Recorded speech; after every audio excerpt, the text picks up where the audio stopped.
The conventional timeline of British history, stretching back through the Norman conquest, the Anglo-Saxons, and the Roman invasion to a legendary Trojan founding, is a cornerstone of Western identity.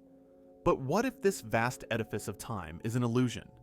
The book posits that the established Scaligean timeline of British history is artificially long, a phantom echo of much later events. According to this reinterpretation, a significant portion of what we consider ancient British history is, in fact, a localized reflection of events from Byzantium and the Great Mongolian Empire of the 14th to 16th centuries. Before any new timeline can be proposed, the authenticity and accepted age of the existing historical records must be critically challenged. This is the necessary first step in the theory's argument, for if the foundational documents are not what they seem, the entire historical structure built upon them becomes unstable. The authors strategically deconstruct the credentials of England's most revered chronicles, arguing that they are products of a much later era than is commonly believed. The Anglo-Saxon Chronicle. This collection of manuscripts, A, B, C, D, E, F, is traditionally dated to the 11th to 12th centuries. The theory argues, however, that the surviving copies were written in the 15th to 16th century at the earliest. The reasoning is twofold. First, the manuscripts are directly associated with 16th century figures like Archbishop Parker and the great collector Sir Robert Cotton, suggesting their origins lie in that period. Second, their traditional dating is based on the circular logic of the very Scaligean timeline they are used to support. The chronicles are dated by the events they describe, assuming those events are already correctly dated. The use of BC/AD dating, a system not widely established until the late Middle Ages, is presented as further anachronistic evidence of a late origin. The complexity of the chronicles is such that even mainstream historian Dom David Knowles stated their analysis requires the use of advanced mathematics, an unwitting validation of the theory's own statistical approach. Works by Nennius and Galfridus Monmatensis. These foundational texts are also scrutinized for signs of a later creation. For Nennius's Historia Brittonum, the theory highlights the dubious authorship and the complete lack of an original manuscript. Furthermore, the text is written in an unconstrained literary manner, with many rhetorical embellishments. As Fomenko argues, this fact alone betrays the text to belong to a well-developed literary tradition, a possible indication of the chronicle's late origin, the 16th to 17th or even the 18th century. For Galfridus's Historia Regum Britannia, the argument notes his heavy reliance on Nennius, his highly evolved and embellished language, and the crucial fact that the first printed edition of his work appeared in 1508, firmly in the 16th century. Now that the established reliability of the primary sources has been called into question, the next step is to understand the core mechanism the authors propose for how this historical distortion occurred, a remarkable pattern of dynastic parallelism. The central analytical tool used to reconstruct the timeline is the concept of dynastic parallelism. This is a method of comparing the sequences of rulers and the durations of their reigns between two seemingly separate histories, in this case, England and the Roman, Byzantine Empire. The authors argue that statistically improbable similarities are not coincidences, but rather evidence of one history being a phantom reflection of the other, copied and misdated by later chroniclers. The initial rough comparison involves graphing the reign density, the number of kings ruling per decade, for both England and Rome Byzantium. The result is striking when the English timeline is shifted back by approximately 275 years. The graphs show an extreme similarity. Both histories display a unique and complex pattern, a long period of low ruler density, followed by a sharp and sustained rise, and then a return to low density. This shared, unusual signature suggests a hidden connection. From this broad correlation, the theory develops a set of specific claims about a detailed ruler-for-ruler parallelism. First overlap. The dynastic history of England from 640 to 1040 AD is presented as a direct duplicate of Byzantine history from 378 to 830 AD. Second overlap. Following this, English history from 1040 to 1327 AD is shown to be a duplicate of Byzantine history from 1143 to 1453 AD. Internal duplicates. This complex overlap is explained by the claim that Byzantine history itself contains phantom duplicates. For instance, the Byzantine period from 830 to 1143 AD is argued to be a reflection of the later 1143 to 1453 AD period, which accounts for the gap and subsequent realignment in the Anglo-Byzantine parallel. To illustrate how specific this parallelism can be, consider the comparison between the Wessex king Egbert and the Byzantine emperor Justinian I the Great. This remarkable correspondence in reign duration and key life events, separated by a consistent chronological shift, forms the core of the evidence. If this parallelism is accepted, it forces a radical reinterpretation of some of the most famous events and figures in the British story. If the dynastic parallelism holds true, it follows that many of the foundational stories and iconic figures of British history are not native to the Isles.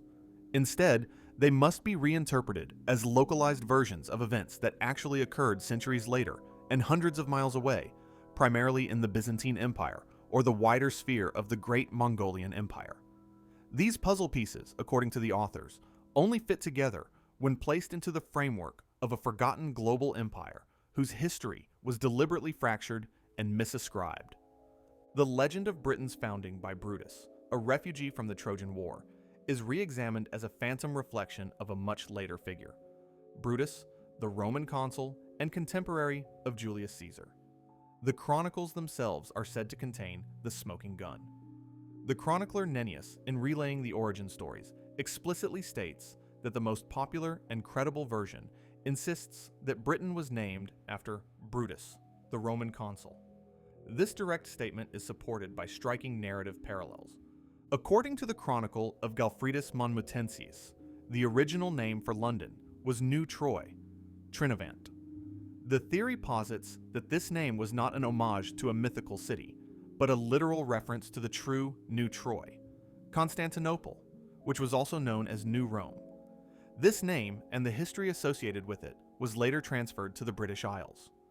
A tangible linguistic link is proposed between Trinavant and the Bulgarian city of Turnovo, a name which appears to be a collation of Troy and Novo, new.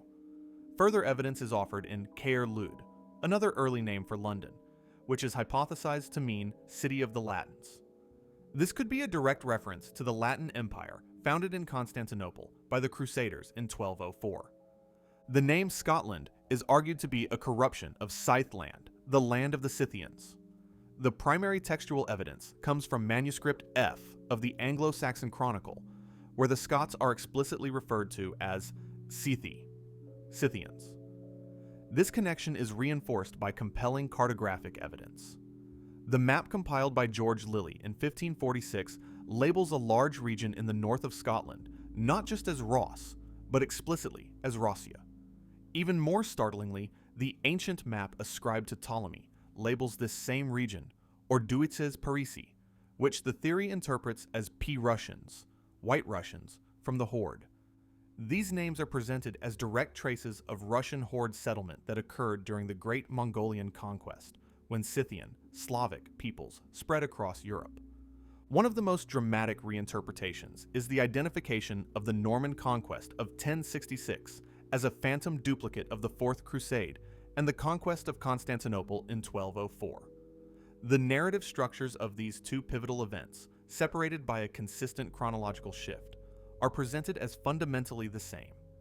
Beyond the structural parallels, the theory points to compelling phonetic similarities in the names of the key figures.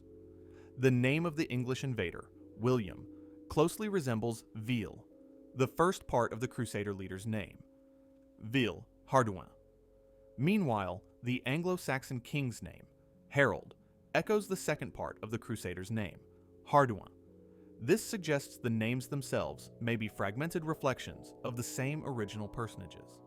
These specific reinterpretations are not presented as isolated anomalies. They are symptoms of a much larger historical phenomenon, the rise, fall, and subsequent erasure of a forgotten global empire. The ultimate explanation for these phantom histories, chronological shifts, and geographical transpositions lies in a grand narrative that diverges completely from standard history. This framework posits the existence of a vast Great Mongolian Empire that spanned much of Eurasia from the 14th to the 16th centuries, an empire whose memory was systematically erased. The creation of Britain's phantom ancient history was a direct consequence of this empire's collapse. The proposed sequence of events is as follows. The Conquest. In the 14th to 15th centuries, a great conquest by the Russian horde and Ottoman forces established a massive, unified empire. The British Isles, like much of Europe, became a province within this imperial structure. Cultural transfer, chronicles from the heart of the empire, Byzantium and Russia, were brought to the provinces, including Britain. These documents recorded the history of the empire, not the local history of the Isles. The fragmentation. In the 16th to 17th centuries, this great empire fell apart during the violent upheavals of the Reformation. The progressive rewrite. The newly independent provinces, including England, began to hastily write their own ancient histories. As part of a progressive reformist program, a deliberate campaign of rewriting and tendentious editing of the old imperial chronicles was launched to serve new national identities. The result: the history of Byzantium and the Great Mongolian Empire was adopted and mistaken for ancient British history. Great imperial events were shrunk down to a local, British scale. The timeline was artificially stretched back into a phantom antiquity, creating centuries of history that never happened on British soil and effectively erasing the memory of the great empire. This theory, while providing a detailed and internally consistent explanation for the observed parallels, represents a profound and challenging departure from the mainstream understanding of world history. This radical rethinking of history presents a core, startling claim that British history as we know it is a collage, assembled from phantom duplicates of events from a much later period. It suggests that the chronicles of England are deeply interwoven with the history of Byzantium and a forgotten Great Mongolian Empire, with key events and figures being copied, renamed, and moved back in time to create an artificially ancient past for the British Isles.